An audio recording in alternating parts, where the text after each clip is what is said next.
everyone. How are y'all? Welcome to our 12-ish days of live streams, our scams, scandals, and streams. And I have to remember not to look at the computer because I finally have the camera set up properly. I don't see an autofocus, so I think we finally have it. How are y'all doing?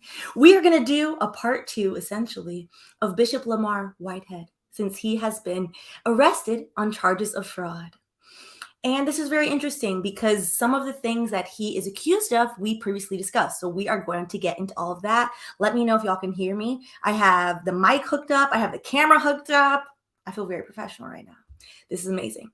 All right. Hey, Angela. Hey, Courtney. Okay, let's hop into it. All right. So it's going to be our agenda. First is going to be a quick refresher on the bishop. If you are not familiar with the bishop, as he refers to himself, even though he is one of many bishops, his old charges as to how, maybe he fell allegedly into a path of scheming and defrauding regular people, his new charges, as well as a bit about mega churches, which he is not the pastor of a mega church, to be noted. However, his tactics are very similar. A bit about prosperity churches and preying on the poor. All right, so let's get into it. Okay. So, the storied rise of Bishop Lamar Whitehead, which, yes, there's an entire folder on my desktop, on my laptop, dedicated to him to get into what exactly occurred in the first place and why most of us are familiar with the bishop. So if you're not familiar, here is the original video we did 4 months ago. And we're just going to play a quick clip of his alleged robbery, which 2 people have been arrested in that. And I still have the same questions about this. So if you're new and you're not familiar, don't worry. We're going to play 30 seconds of why the bishop was thrust into the national spotlight and not just here in Brooklyn.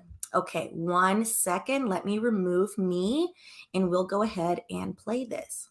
We're all on the same page. We're going to play the footage. What you about to go through. Yo. All right. I seen 3 to 4 men come in. That's all right. It's pretty much stating that I'm not going to do anything, right? Because I know y'all coming for me. Y'all coming straight to me. As I got down, one went to my wife. There go the deacon took child. off her jewelry, took off my bishop's ring, my wedding band, and took off my bishop's chain, and then I had chains underneath my robe. And he started tapping my neck. All right. And I still have the same question, which is, if a robbery was occurring, why is the deacon so calm, sitting there with his legs crossed, unbothered, as if this is just a regular Sunday to him? It's still the same question. I still have the same amount of questions. And with that, hold on. Oh, let me escape. Okay, there we go. So we're all on the same page. Hold on. Okay. And with that being stated, I'll put me a little bit smaller. This past September, a few months ago, 2 men were charged. There were allegedly 3 men that participated in the robbing. In the alleged robbing, the bishop was robbed of $1 million worth of jewelry, including a very large, very prominent gold cross with diamonds, multiple diamonds in it. They did not steal his Gucci suit from him. He did keep that on. However, they robbed him of multiple of his gold chains. And with that, everyone's question was, why does a bishop in Brooklyn, in Canarsie to be specific, which is a Black immigrant neighborhood, of a small church that sits on top of a rented space, on top of a Haitian restaurant, how is he affording $1 million for jewelry? And it should be noted that, yes, according to the New York Times, 2 men were charged in the mid-sermon robbery of bejeweled Brooklyn bishop. And I think that's one of the best alliterations I've seen, bejeweled Brooklyn bishop. And those 2 men, they were charged in federal court with 1 count of using force or fear to commit a robbery and 1 count of conspiracy to do that. They were also charged with 1 count of possessing and brandishing a firearm in a crime of violence. So it should be noted that the bishop did feel vindicated for a few months that the 2 men were arrested. There is allegedly a third that has not been arrested.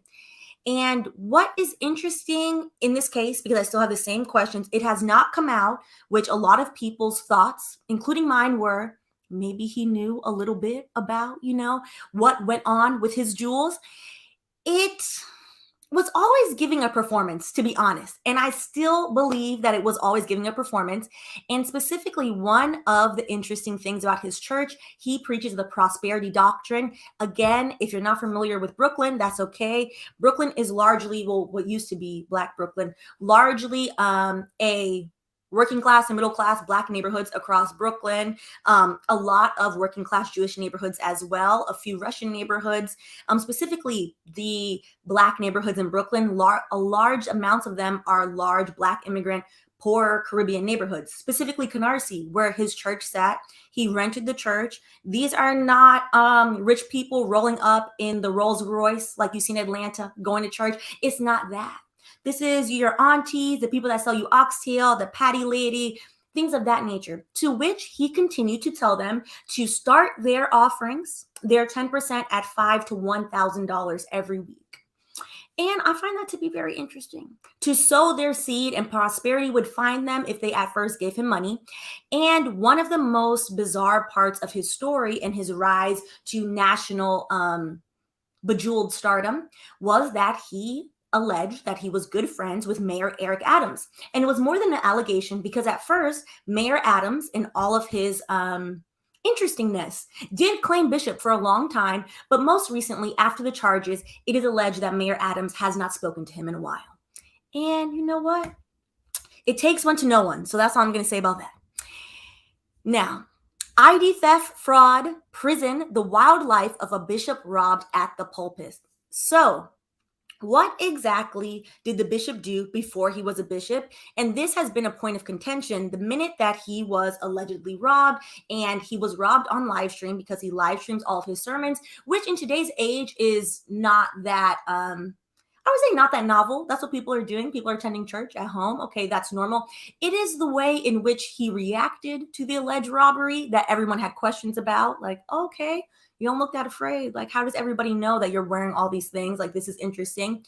And particularly when the robbery happened, a lot of people started digging into his past. And honestly, you didn't have to dig that far. If you watch the original video, all over his website, he maintains that he was wrongfully convicted over a decade ago at this point of ID theft. And not just ID theft, multiple amounts of ID theft.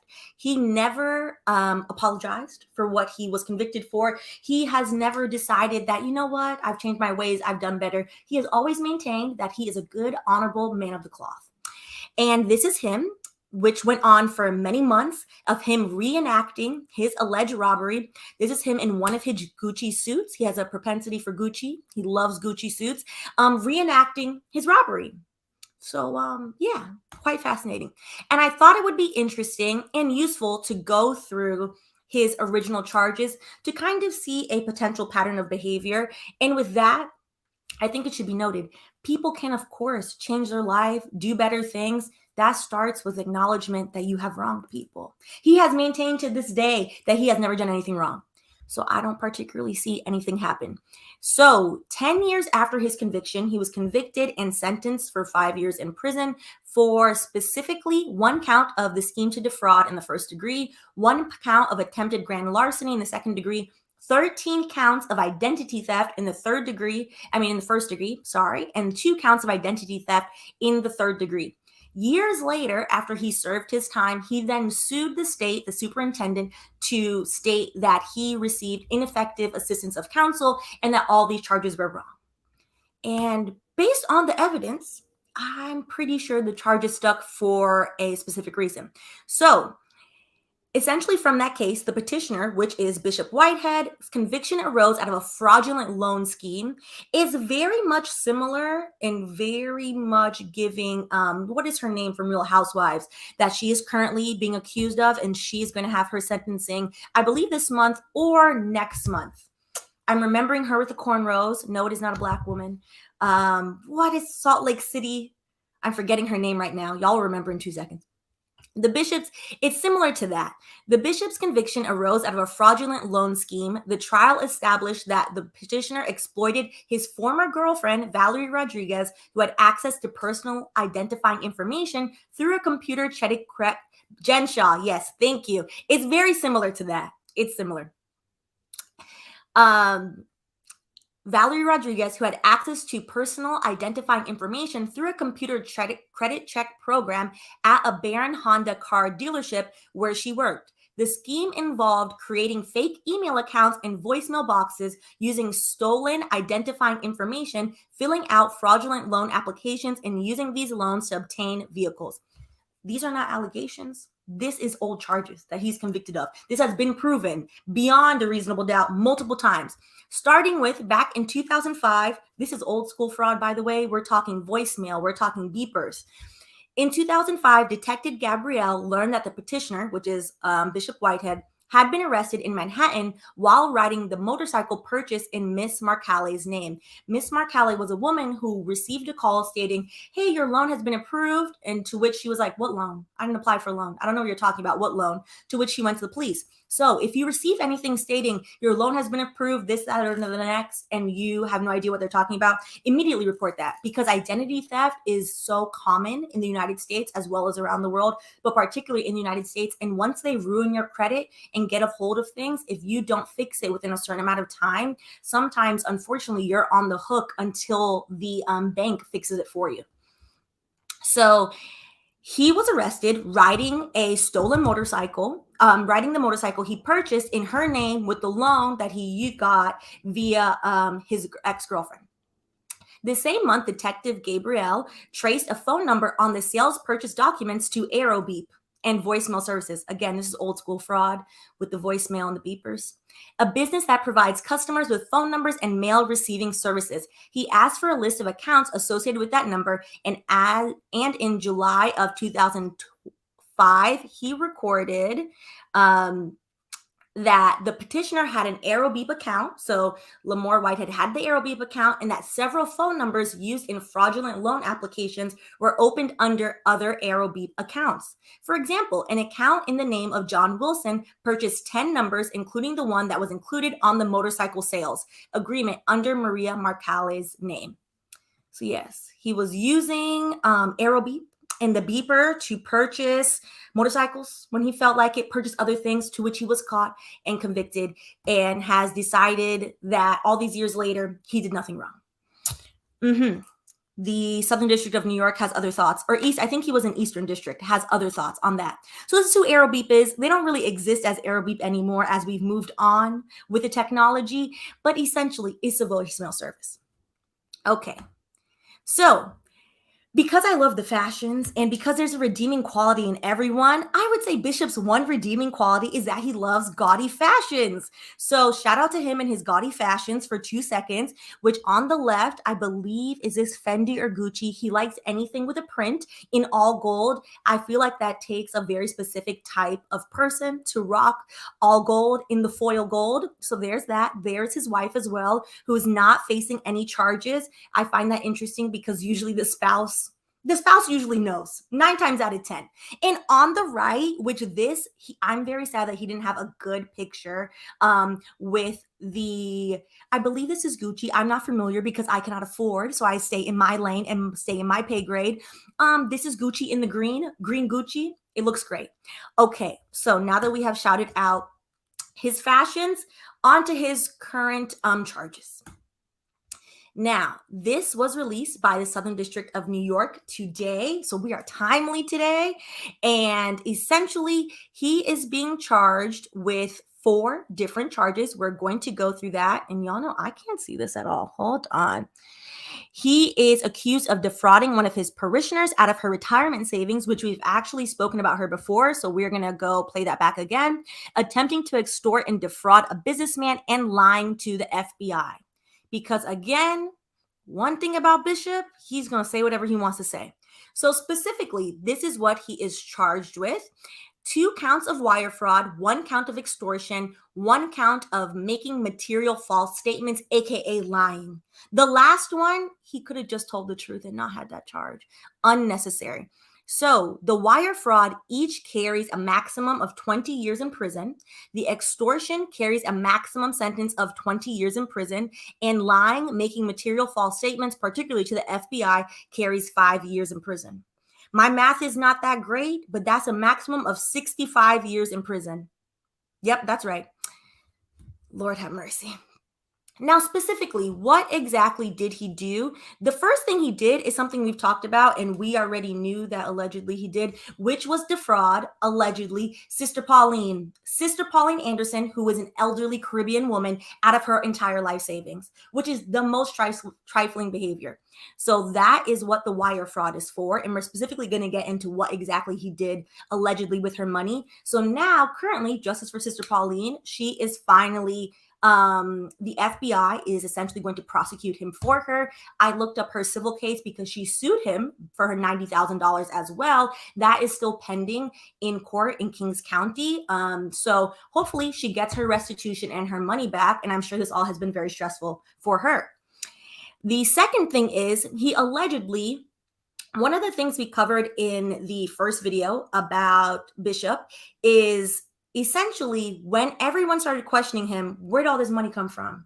Now, sir, nobody, no preacher should be riding around in a jet and then their congregation riding around in a hoopty that has to get fixed every other day. However, when the mega churches and the pastors of the mega church have all these things, people are essentially like, you're trifling, Joel Osteen. However, people understand, like, okay, all these people gave you money. But how does a pastor of a very small church that, again, sits on top of a Haitian restaurant and in a rented space afford $1 million worth of jewelry? To which Bishop went online numerous times on live and stated that he receives all of his money through real estate ventures, that he's a real estate mogul and he owns the block, kind of.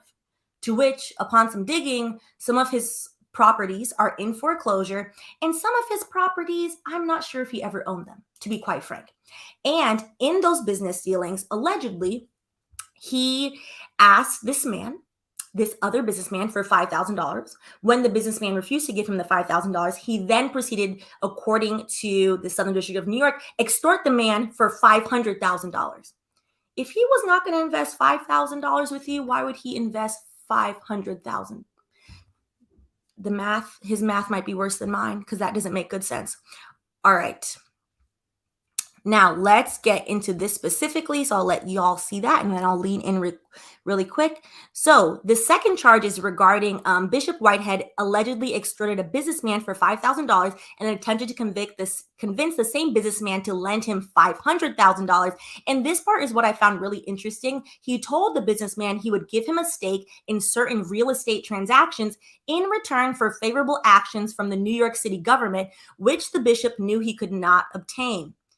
Who is the bishop's good friend that he's always referencing? He's so happy to be like, yes, me and Mayor Adams are BFF Jill since back in the day.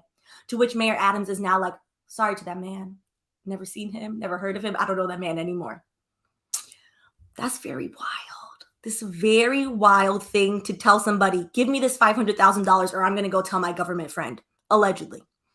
And then the last one is essentially he got himself into a problem because when his home was being searched and speaking with FBI agents when they were executing his search warrant, he decided to say, you know what? I don't have a trap phone. I never had a trap phone. I have one phone, to which then they found the second phone.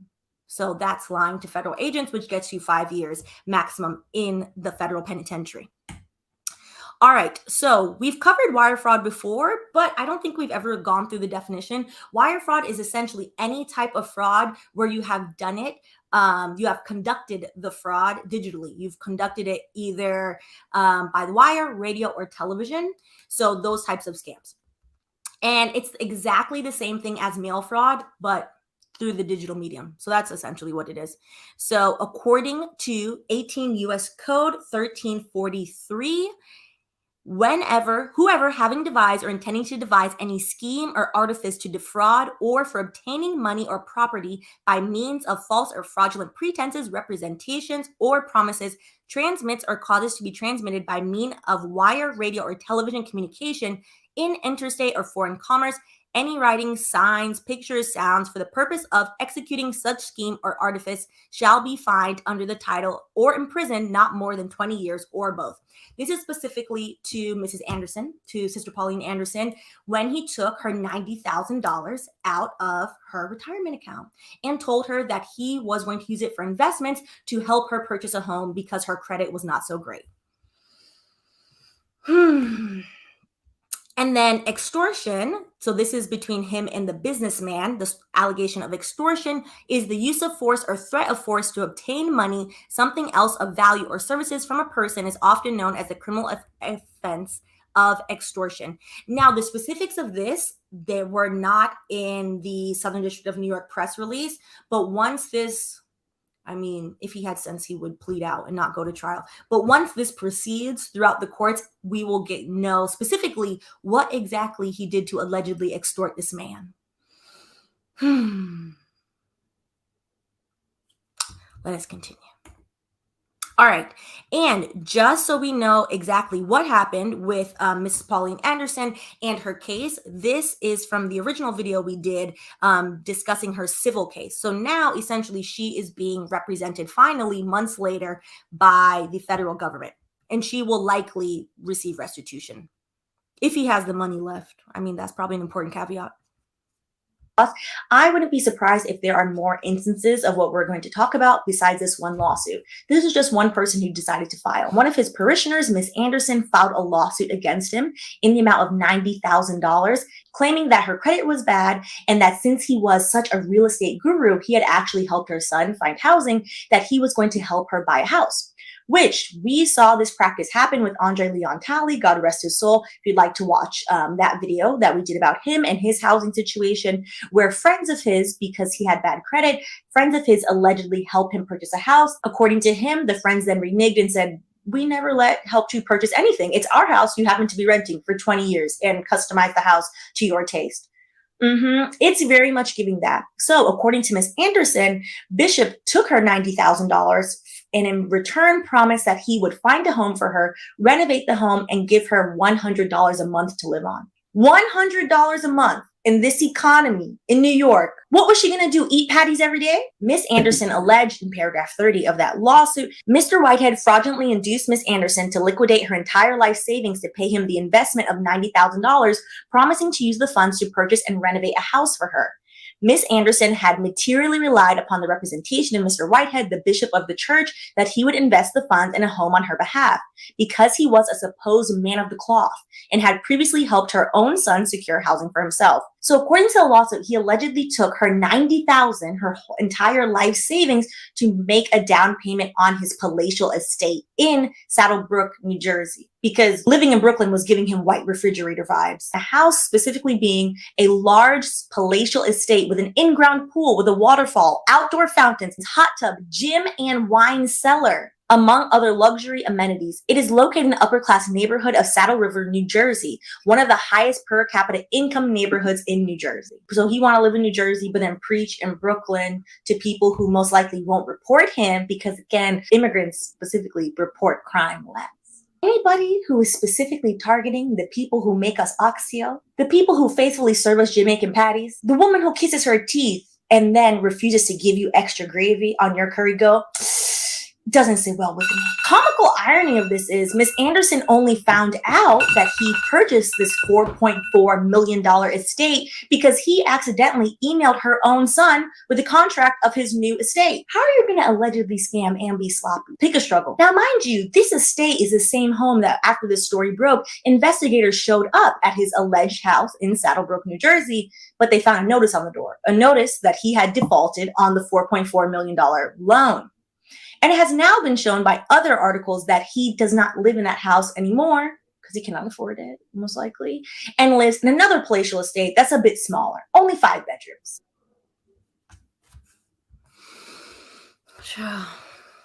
As someone else said, if you are, where is it? Because same, agreed.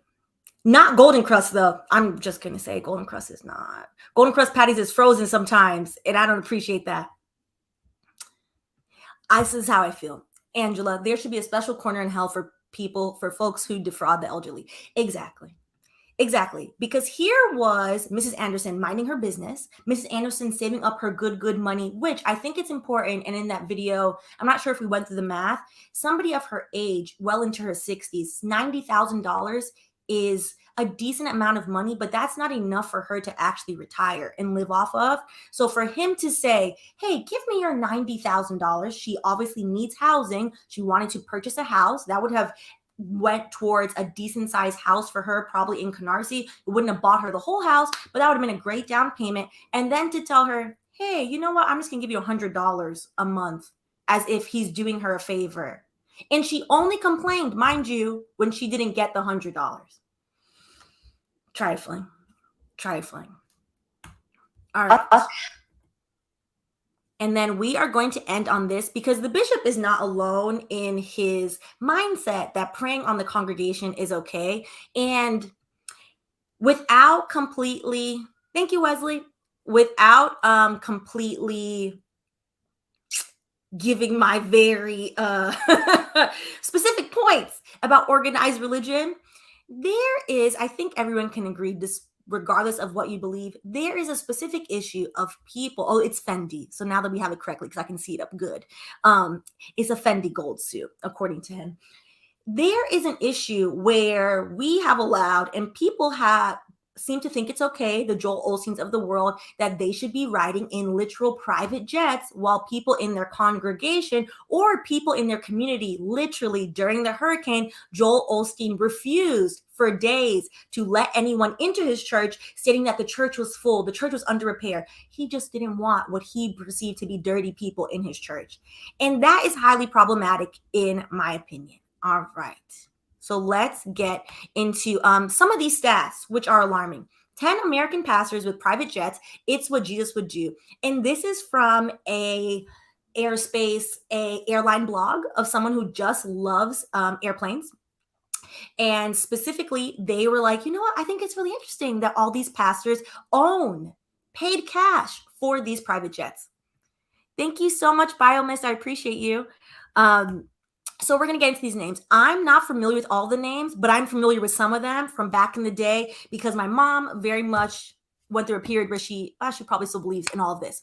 So Matthew 19:24 famously says, and also I love the pettiness of this blogger to turn the word against these heathens. It is easier for a camel to go through the eye of a needle than for a rich man to enter the kingdom of God.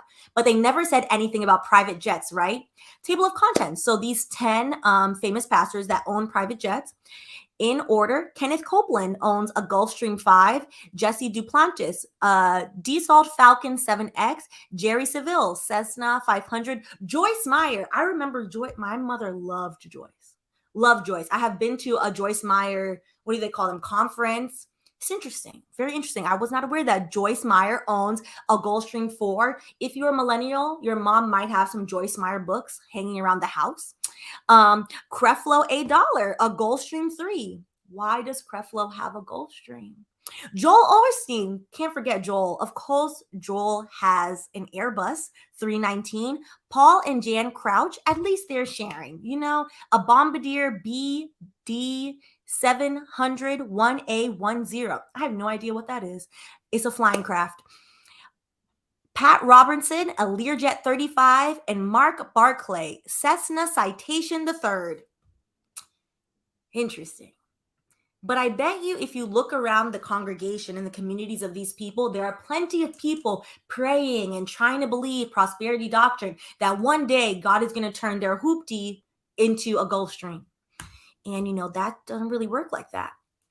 I think what was interesting also on LinkedIn, because LinkedIn is the messiest place on the internet, there was this article recently written by, let me make sure it says right, Ebube Julius, which she's a content writer at Business Elites Africa, because it's not just in the United States, it's across the continent. It is everywhere that organized religion has sank its teeth into. In the past, most Christian preachers have always been associated with leading meager lives. However, this new period has created a caucus for some of the richest pastors, earning millions of dollars, leading lavish lives, and constructing numerous cathedrals of worship throughout the world. Pastors in the 21st century have a reputation for being rich, both verbally and materially, due to their prominent place in the community. Churches are the new evolutional industries within the Fortune 500, according to Forbes' 2022 ranking. Oh, hold on one second. See? I knew I figured out the camera. Movie recording has been stopped automatically. Oh, okay. I have to, let me change the camera out to the regular. It was fun while it lasted. We're almost done anyway. Okay. Now I'm like, I'm going to go readjust myself. I have to figure out how to set it so that it will run for like the whole hour, but at least we figured it out for 30 minutes. So like that's progress on my end. And I think it's important to know, I know and have known throughout my life some great small pastors that actually believe in their community and actually do a lot for people, do a lot for the kids. And simultaneously, there exists the prosperity pastors who very much believe in community after community. The community is funding my lifestyle. The community is buying me this jet, and I'm aspirational. As a pastor, my entirety and my reasons for existence is to have these people aspire higher. And so, therefore, I earned this jet and I earned this life and I earned all these things. And that is very, very wild. Very wild. So, on that, we've reached wine time and we're perfectly on time because in 3 minutes I have to run. So let's go through some of these comments. And also, not to ever forget, the Catholic Church is the root of prosperity doctrine and the root of institutionalized Christian malarkey.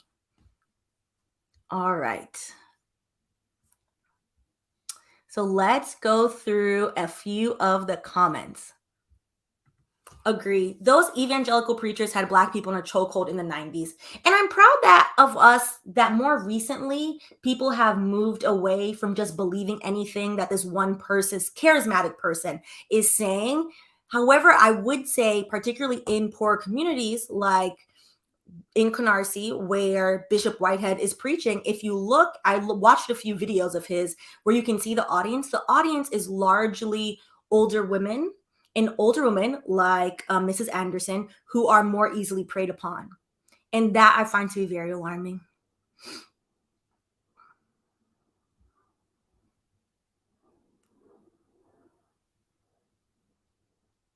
All right. Yeah, the Airbus is wild. But of course, Joel owns an Airbus. Agreed, Chan. There's no way you convince me a preacher needs a private jet. Exactly. I don't believe that it's a job. They're doing a job. Of course, they shouldn't starve, but a private jet when people are praying for help with their medical bills, that seems very dystopian and very capitalist Kathy to me, to be honest. Oh, wow. I didn't know this, bio, Miss Flores. Don't forget the rabbis. I'm Jewish, and main city rabbis that have thousands of families are paid close to $1 million a year. Listen, we're gonna have to have a conversation about how organized religion is largely weaponized against people that don't have money. All right, so let's go through the comments really quick, and I have to run at 5, and then we might come back. I really want to discuss the Glorilla and Summer Walker, their assistant pay, because I think it's very interesting when people who have come from certain backgrounds are replicating the same harm in not paying people. And there are a lot of people who really think that like being a music or Hollywood executive assistant gives you more opportunities than it actually does. So I thought we could have an interesting conversation about that, but I'm going to try to circle back. I'm going to my cousin's wedding tomorrow in Jamaica. So if you just tuned in, scroll to the front tomorrow. So I'm trying to get everything ready for that. So hopefully we can come back later around 6-ish and do that. We'll see. All right. Oh, my alarm. Not me thinking it was my alarm. No, that's my alarm to get up off the stream. You know what, Monica? This is a good point. Well, technically, he did buy a house with the money. He did, and then he lost the house. He bought himself a palatial estate.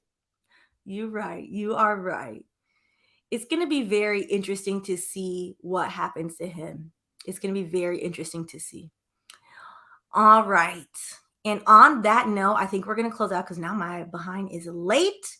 But I appreciate y'all. If I don't catch y'all later on tonight with another stream, I will see y'all after the holiday, whatever you're celebrating, whether it's Eid, Kwanzaa, Christmas, Hanukkah. Happy holidays to all of you. And then hopefully I'll see y'all in like an hour. If not, it's because I'm trying to get my life together and clean this house.